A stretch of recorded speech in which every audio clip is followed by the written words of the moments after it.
All right, welcome to The Explainer. Today we're going to dig into how a really compelling mystery gets started. We're going to look at how a story can take what seems like a simple, everyday request and just completely unravel it into a web of secrets and danger. It's all about how that opening hook gets you from page one. So let's just dive right in. Every great mystery, it doesn't start with a crime. It starts with a character. And this story kicks off with something we can all relate to, a terrible haircut. It seems so small, right? But it perfectly sets this cynical, annoyed tone for everything that's about to happen, long before any real case shows up. So here she is, our guide through this whole mess. Jane Sunday. She's a PI who's already having a bad Monday, and believe me, it's about to get a whole lot more complicated.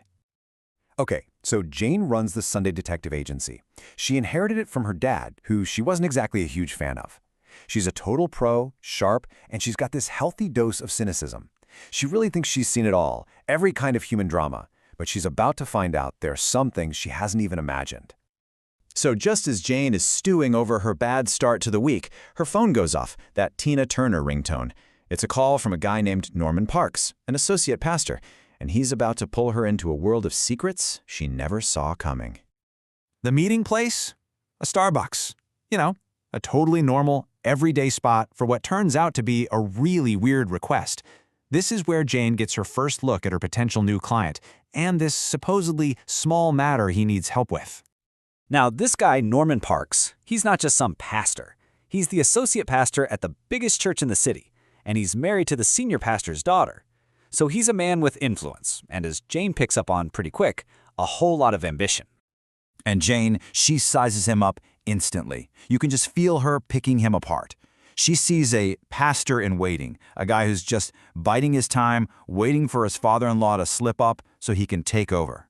Her first impression is just this chilling picture of a man driven by pure ambition. So Norm comes in with this request that sounds, simple, a small matter. But Jane's instincts, which she's sharpened over years of dealing with people's lies, are just screaming that there's no such thing. She can already smell a hidden agenda. And right away, you see this huge gap between what Norm is saying and what Jane is hearing. He's putting on this show, trying to look like a concerned son-in-law who just wants to protect the church. But Jane sees right through it. She sees a power grab, plain and simple. So what's this all about? Well, it's the oldest story in the book, at a fair. Norm wants Jane to find proof that the senior pastor, his father-in-law, is sleeping with his secretary. It's the kind of scandal that could absolutely blow up the church and the family. But before Jane agrees to anything, she makes this really smart move. She insists on talking to Norm's wife, Sally, who is, of course, the pastor's daughter. Jane knows that if she's going to get to the bottom of this, she needs to hear the story from the person right at the center of it all. And this is where things get really interesting. Jane's about to meet the two women at the very heart of this family drama. And as you'll see, their stories, well, they don't exactly line up.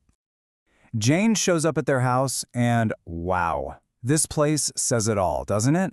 $1 million abode, all sterile and white inside.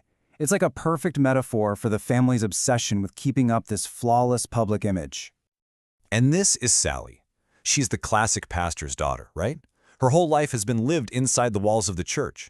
She's all about duty, tradition, and her marriage to the guy who wants to take over for her dad. But Jane sees right through all of it. Every little detail, her super-controlled voice, her stiff dress, it all screams of a woman who is trapped. Even the way she pours tea is like this whole performance, like she's terrified of making a single mistake. So Sally tells her story, and guess what?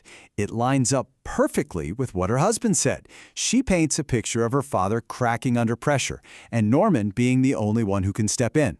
But for Jane, it all sounds a little too perfect, a little too rehearsed. So Jane decides, okay, I'll take the case. And then, bam, the phone rings. It's Sally's younger sister, Amy Jossop. And this call is about to blow that perfectly rehearsed story to pieces. Now we get to the final piece of the setup, and the setting completely changes. We're not in some pristine white living room anymore. We're in a loud sports bar, and Amy's version of the story is going to tear down everything we've heard so far. And this is Amy, the other daughter. She's kind of the family rebel, the one who sits in the back of the church. She's a silent observer, and it turns out she sees a lot. And just look where they meet. Not some sterile, quiet house, but a sports bar. The setting alone tells you you're about to get a totally different story. This is not Sally's world, not by a long shot. So you've got these two sisters with two completely different takes on what's happening. Sally thinks her dad's having an affair and they need to manage it quietly. But Amy thinks the affair is a total fabrication, a cover story for something much, much worse. And this is the moment it clicks for Jane. This huge question starts to form. What if this whole adultery thing is just a distraction? What if the affair isn't the real crime at all? So Jane pushes Amy, right? She says, "I presume you called me to talk about your dad." She's expecting to hear more about the power struggle, about Norm trying to ruin her father's reputation.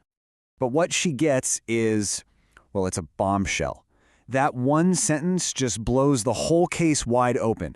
This isn't about an affair anymore. The job just went from investigating infidelity to, possibly, preventing a murder.